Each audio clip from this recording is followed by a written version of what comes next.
성도 여러분, 오늘 우리가 함께 나눌 메시지가 바로 이것입니다. 그것이 무엇이냐면 용서입니다. 저는요, 이 용서하는 것이 기적이라고 생각을 합니다. 안 됩니다. 잘요. 참 힘들고 목사인 저도 그렇지만 여러분들도 쉽지 않은 게 용서입니다. 그래서 오늘 말씀의 제목이 용서에는 용기가 필요하다, 이게 제목이고요. 핵심 문장은 이것입니다. 하나님이 주시는 용기로, 하나님이 주시는 은혜의 힘으로 용서할 때 하나님께서 큰 선물을 주신다. 이게 오늘 말씀이에요. 결국 오늘 말씀대로 한다면 용서는 남을 위해서 하는 것이 아니라 나 자신을 위해서 한다는 얘기예요. 자, 그러기 위해서 우리가 용서하지 않으면 어떻게 되는지를 찾아보겠습니다. 자, 25절입니다. 오늘 우리 읽은 말씀이죠. 시작. 서서 기도할 때에 아무에게나 혐의가 있거든 용서하라. 그리하여야 하늘에 계신 너희 아버지께서도 너희 허물을 사하여 이 주시리라. 말씀에 보면 우리가 하나님을 믿고 하나님의 자녀가 된 이후에도 우리는 죄를 짓고 삽니다.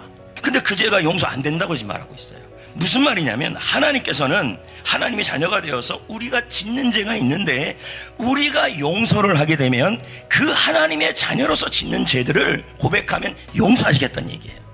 그러니까 선행 조건은 뭐냐면 내가 남을 용서해야 하나님의 자녀로서 회개하고 기도하는 죄도 용서된다, 이렇게 설명이 될 수 있다는 얘기예요. 그러므로 여러분, J.C. 라일이 이 부분을 해석을 좀 해놨어요. 읽어봅시다. 시작. 용서는 선택사항이 아니다. 하나님의 용서를 받기 위한 필수 조건이다. 자, 무슨 말입니까? 내가 하나님의 자녀로서 지은 죄들이 있습니다.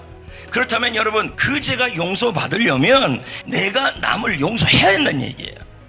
이해되시면 아멘. 자, 두 번째는 뭐냐면 여러분, 기도가 응답이 안 돼요. 예전에 제가 이런 설교를 한 적이 있어요. 여러분, 이 산이 뽑아져가지고 바다에 던지우라고 의심하지 않고 믿음의 말을 하면 이루어집니다. 제가 이렇게 설교했어요. 그랬더니 성도들이 그렇게 했는데 안 이루어진 사람들이 많아요. 이유가 뭐냐면 25절이 안 됐기 때문이라는 거예요. 여러분, 믿음으로 기도하면 하나님이 응답을 하시는데 그 다음 뭐가 나오냐면 용서가 나온다는 얘기예요. 그러니까 무슨 말이냐면 내가 남을 용서할 때 하나님은 믿음으로 구한 기도도 응답하시고 믿음으로 한 말도 이루어주신다는 얘기예요. 이 말은 뭐예요? 기적 같은 기도 응답은 용서가 기본 조건이라는 얘기예요. 여러분이 누군가에 대하여 용서할 때 하나님은 여러분의 믿음의 말과 믿음의 기도를 이루어 주신다는 얘기예요. 그 용서가 참 중요해요. 근데 문제는 뭐가 문제예요? 용서가 쉽지 않다는 거예요. 그 다음 또 뭐예요? 마음의 평강이 없어요. 그 다음 뭐예요? 축복은 여러분과 거리가 먼 거예요. 다시 한번 여러분에게 도전합니다. 한번 점검해 보십시오. 믿음의 말을 하고 끊임없이 감사도 많이 해요. 근데 자꾸 안 풀려요. 여러분, 일하면서 미워하는 사람들이 계속 있으면 이게 안 돼요.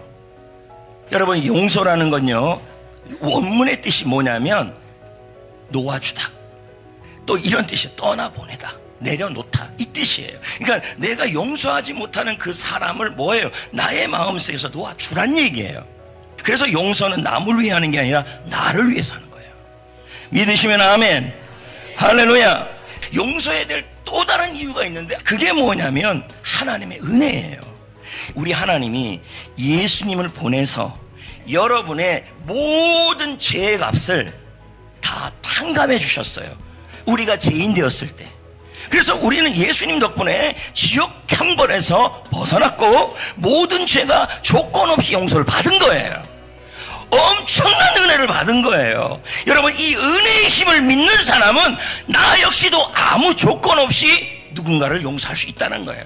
여러분, 제가 아까도 말씀드렸지만 용서 참 어려워요. 절대 내 힘으로 안 됩니다. 정말 안 돼요. 이건요, 그래서 제가 그런 얘기를 했어요. 내가 원수 같은 사람을 용서하는 것은 이걸 기적이라고 그러는 거예요.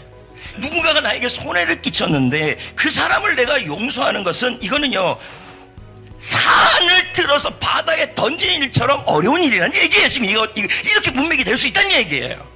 그런데 지금 뭐라고 얘기하고 있어요? 하나님을 믿으래요. 하나님이 뭐래요? 불가능한 일을 가능하게 해줄 수 있다는 얘기예요. 그러면 용서할 수 없지만 용서할 수 있게 하나님이 도와주신다는 얘기예요.